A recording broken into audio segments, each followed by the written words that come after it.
Hola manitos, muchas gracias a todos los miembros que seguís ahí renovando las membresías y a todos los nuevos, de verdad que infinitas gracias. Me complace enormemente empezar a resumir Berserk a pesar de haber perdido recientemente a su autor, que en paz descanse. No me preocupa que esos vídeos se queden como una serie incompleta al estar el manga inacabado. Quiero hacerlo lo mejor posible, así como una especie de tributo, así que me lo voy a tomar con calma, igual que hacía Miura. En este primer resumen vamos a ver solo el primer arco, el del Guerrero Negro, y vamos a ver 3 capítulos solo de la Edad de Oro, pero solo por cerrar los Guardianes de la Codicia. En total, en este resumen vamos a ver los 8 primeros capítulos del manga y no os confiéis porque son largos, ¿eh? ¡Comenzamos ya! ¡Ikimasho!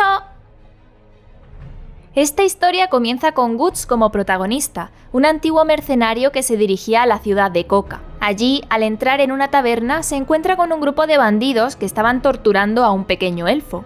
Guts rápidamente comienza a dispararles flechas con la ballesta de su brazo mecánico y con su enormísima espada parte a uno por la mitad. Solo dejó con vida a otro para que le llevase un mensaje a su líder. Solo debía decirle que el Caballero Negro estaba aquí. El elfo se llamaba Puck y al creer que Guts había hecho todo aquello por rescatarle, lo sigue e intenta avisarle de que debería de tener cuidado, pues en esa ciudad tanto los bandidos como los guardias servían las mismas órdenes. Así fue que un grupo de soldados atraparon a Guts y fue duramente torturado por matar a aquellos bandidos. El alcalde de la ciudad era una pobre marioneta que hacía lo que el jefe de los bandidos quería, y tras explicarle a Guts que aquel líder era un ser del Averno que querría venganza por la muerte de sus hombres, Guts es encarcelado. En efecto, aquel líder se hartó de la ciudad de Koka y decidió que no haría más tratos con el alcalde y la arrasaría de arriba abajo. Mientras tanto, Puck encontró a Guts y sanó sus heridas, entre las que llamó su atención un extraño símbolo que llevaba en el cuello. Guts hizo marchar enfadado al elfo al decirle que no le importaba en absoluto y que no fue su intención salvarlo de aquellos bandidos, pero Puck le había dejado allí las llaves de la celda. Cuando escapó, en la ciudad reinaba el caos. El líder bandido era una criatura llamada Apóstol, un ser con apariencia humana que puede alterar su forma en algo monstruoso. Guts combatió contra él, le disparó flechas, pero eran inútiles. El Apóstol mostró su verdadera forma y le dio una tremenda paliza a Guts. Sin embargo, cuando creía que lo había matado, Guts lo sorprendió con un disparo de cañón de su brazo mecánico. El Apóstol reconoció la marca de su cuello, el estigma del condenado. Guts le preguntó si él sabía dónde se encontraban los 5 de la mano de Dios, pero al ver que no lo sabía, Guts le prendió fuego y lo dejó morir consumido por las llamas.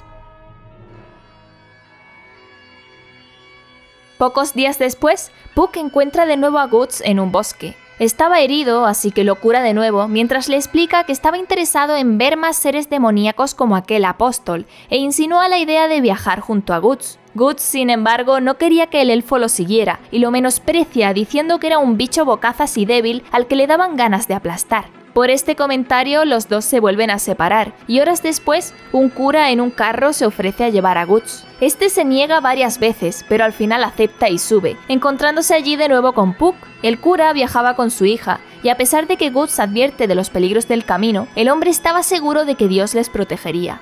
Durante el viaje, Guts se echa una siesta y sufre una intensa pesadilla. Al despertar, descubre que un íncubo estaba provocándole la pesadilla y se alimentaba de su miedo. Guts explica que estaba siendo perseguido por espíritus debido a su estigma del maldito, y al tocarlo se sorprende al percatarse de que estaba sangrando. Esto significaba que cerca había espíritus listos para atacar. La zona que atravesaban debía de tratarse de un antiguo campo de batalla, y los espíritus usarían a los cadáveres para atacarle. Así, uno de ellos atravesó el cuerpo de la chica, y Guts comenzó a pelear contra los esqueletos que surgían del suelo. Mientras combatía, la chica, también poseída por los espíritus, decapitó a su padre, y Guts, en un descuido, fue herido por esta. Rápidamente la cortó en dos con su espada, y continuó combatiendo a los esqueletos hasta el amanecer. Tras acabar con todos, Puck le dijo que la muerte del cura y su hija no eran culpa suya, y este se rió y respondió que ya lo sabía. Habían muerto porque eran débiles y no debieron involucrarse. Entonces las voces de los espíritus amenazaron diciendo que Guts nunca podría huir de ellos mientras portara ese estigma, y Puck y Guts siguieron su camino.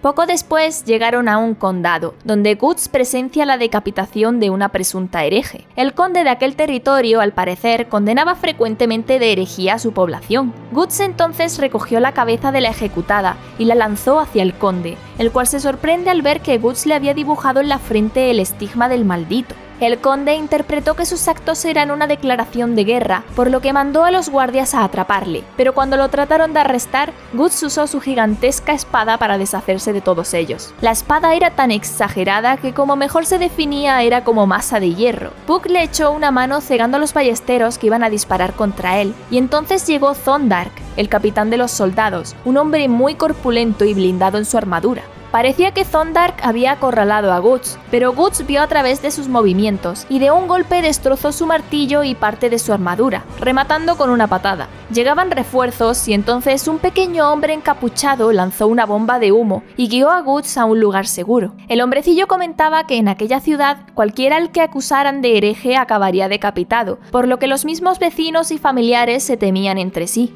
Llegaron a su laboratorio y allí descubrieron el rostro que escondían sus vendajes y sus prótesis. Ese hombre antes era médico y el conde lo había desfigurado y devorado. Buscaba venganza y sabía que Guts podría ayudarle, así que lo llevó a una sala oculta donde el médico guardaba nada menos que un Bejerit. Mientras el conde visita a un Thondark enfurecido por la derrota y le da lo que él llama su alter ego, el hombrecillo se presenta como Vargas. Él era el médico del castillo hasta que un día el conde compró ese Bejerit y entonces se convirtió en un monstruo que, con la excusa de la caza de herejes, abría personas vivas en canal, las desmembraba y violaba y por último se las comía. Vargas quiso escapar del castillo con su mujer y sus hijos, pero fueron atrapados y corrieron la misma suerte que el resto, obligando a un Vargas desmembrado a observarlo todo. Vargas con una droga fingió su muerte y pudo escapar llevándose el Bejerit, aunque desconocía completamente lo que era. Guts lo describe como una llave que abre la puerta a otro mundo que se solapa sobre el nuestro y sirve para llamar a los 5 Mano de Dios. Vargas le enseñó los planos del castillo, y aunque Guts lo pateó por haberse tomado demasiadas libertades al tratarlo de forma amistosa, a Vargas no le importaba mientras Guts acabase con el conde. Entonces, de golpe, Thondark atravesó la pared. Ahora era mucho más fuerte, y Guts entendió que había dejado de ser humano. Al cortarle un brazo, este mutó en una masa larga que se movía tan rápido que Puck no podía seguirlo con la mirada. Pero Guts se mantuvo firme sin titubeos, y nos enseña que, aunque su espada era grande y pesada, la manejaba con tanta agilidad y destreza que contrarrestaba los golpes de Thondark, y así le cortó el otro brazo y media cabeza. De la cabeza entonces a Thondark le salió el alter ego del conde, el cual reconoció a Vargas. Sin embargo, la casa había sufrido tanto por los ataques de ambos que comenzó a derrumbarse, aplastando a Thondark e incendiándose. Guts y los demás pudieron escapar, y entonces Guts le ordenó a Vargas que le entregase el Bejerit como pago adelantado por matar al conde. Puck se disculpó a Vargas por la actitud de Guts, y también le aconsejó que quizá debería pensar en el futuro en vez de obsesionarse con la venganza. Quizá Puck con esto le había dado algo de esperanza al destrozado corazón de Vargas, pero entonces fue atrapado por Thondark, que había sobrevivido. Puck quiso regañar a Guts por su comportamiento, aunque a este le importaba una mierda lo que le pasara a Vargas, justo cuando escuchan a unos aldeanos decir que lo habían atrapado y lo ejecutarían en público. Viendo Puck que Guts no le hacía ni caso y no había manera de convencerlo de que fuese a ir a rescatar a Vargas, el pequeño elfo decide ir él solo. Guts se hacía muy bien el duro, pero dentro en realidad sentía un atisbo de compasión que le hacía enfurecer. El pobre Puck intentó detener la ejecución en vano, y Guts parecía atormentado por no haber intervenido.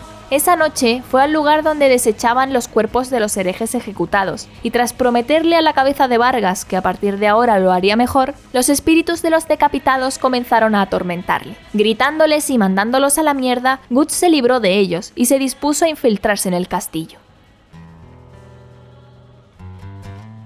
Puck había sido atrapado tras su pésimo intento de ayudar a Vargas, y el conde lo llevó hasta los aposentos de su hija Teresia, una joven a la que el conde no dejaba salir del castillo y la cual sentía miedo de su padre y no dejaba que se le acercase. Guts, ya en el castillo, se encontró de nuevo con Thondark, que se había convertido en algo ya totalmente monstruoso. Guts comenzó el ataque usando su ballesta, y al hacerle retroceder, aprovechó para cortarlo de un tajo con su espada. Aunque el cuerpo de Thondark murió, el alter ego seguía vivo. No moriría a menos que le reventase la cabeza, información que Guts agradece que le dijera. Cortó su cabeza, y cuando este quiso parasitarle a él también, Guts lo estampó contra la pared, matándolo al fin. Teresia liberó a Puck de su jaula, pues ella sabía mejor que nadie lo frustrante que era estar encerrado, y le contó a Puck que su madre fue atrapada por unos herejes que la sacrificaron en un ritual, despertando en el conde una locura que le hizo perseguir a todo aquel que fuera sospechoso de herejía, fuese culpable o no.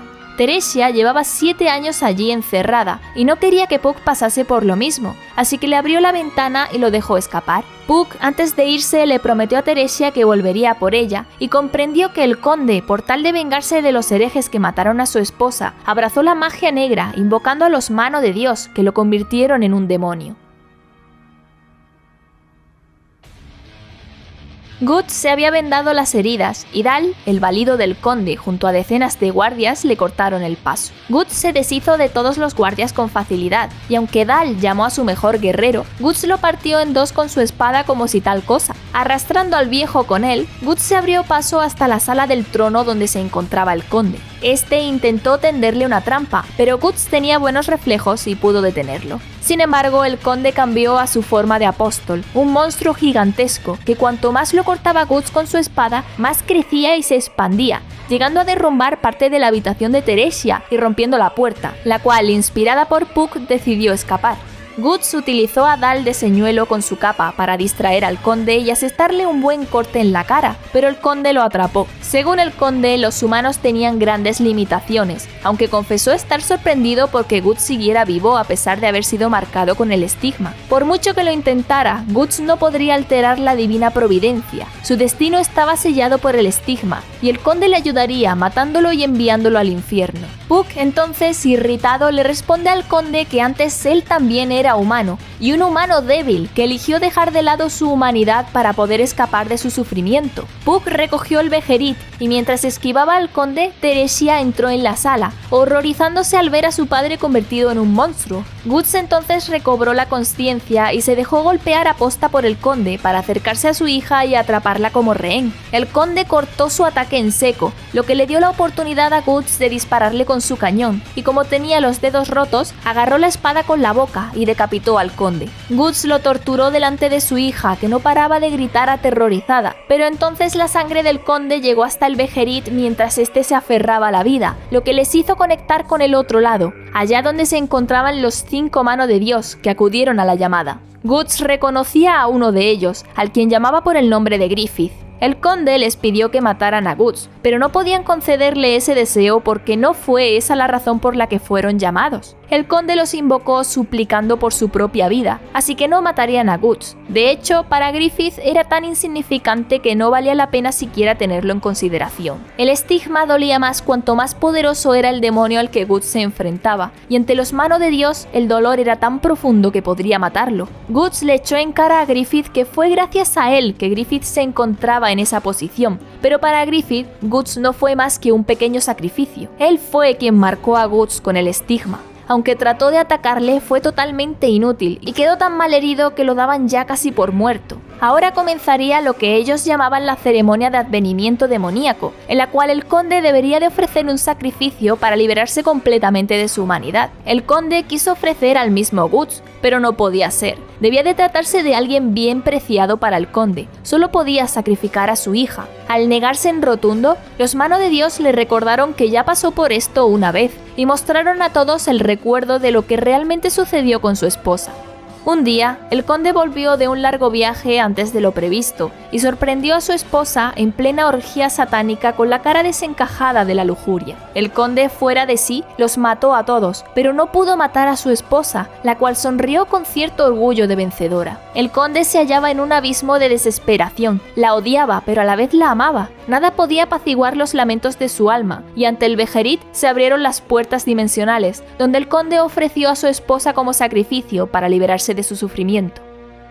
Teresia, que lo había visto todo, estaba petrificada por el miedo. Guts le pidió a Puck que le curase los huesos rotos de su brazo, mientras se acercaba a ellos un huracán de almas que venían del mismísimo infierno. El conde estaba muriendo, y si no cerraba el trato, su alma quedaría atrapada en ese torbellino, y como una gota que cae al mar, se fundiría entre las almas, convirtiéndose en simples gemidos y lamentos. Ese destino era el que aguardaba tras la muerte a todos aquellos que se involucraban con el mal, incluido Guts. Sin embargo, el conde no fue capaz de ofrecer a su hija en sacrificio y su alma fue absorbida por el torbellino, donde pudieron reconocer el alma de Vargas arrastrando al conde con ellos. Las almas, atraídas por el estigma, también quisieron llevarse a Guts. Este disparó un cañonazo hacia Griffith, pero fue inútil. Sin embargo, al marcharse los Mano de Dios, la conexión entre las dimensiones se cortó, devolviéndolos al castillo. Allí, Teresia no podía afrontar la realidad, y la respuesta de Guts fue que se suicidase. Si no era capaz de vencer el sufrimiento, era tan fácil como rendirse, al menos ella iría al cielo. Sin embargo, antes de que pudiera cometer un error, el suelo cedió, y antes de que cayera, Guts la ayudó con su espada. Se estaba cortando las manos con el filo, y Guts la lanzó de vuelta a la sala. Teresia lloraba desconsolada, pero ahora lo hacía de rabia y odio hacia Guts. Le echó a él la culpa de todo lo que había sucedido, y llena de ira le gritó que algún día lo mataría. Guts contestó que le parecía bien, y se marchó de allí cojeando y apoyándose en su espada. Sin embargo, el rostro de Guts reflejaba algo que sorprendió a Puck. Guts estaba llorando. Y aquí se queda esta primera parte. Me estoy comprando los mangas en físico y resumiendo sobre ellos porque no quiero leer este manga de otra forma que no sea en físico, es como mi forma de homenajear a Miura. Por lo tanto, los resúmenes de Berserk no entrarán en las peticiones de los que se unan con el rango de Alien. Berserk va a ir independiente. Yo lo iré resumiendo conforme me vaya comprando los mangas en físico porque, bueno, simplemente quiero disfrutar de la lectura a mi ritmo, sin prisa. Pues esto es todo, nos vemos pronto con más resúmenes. ¡Mátane!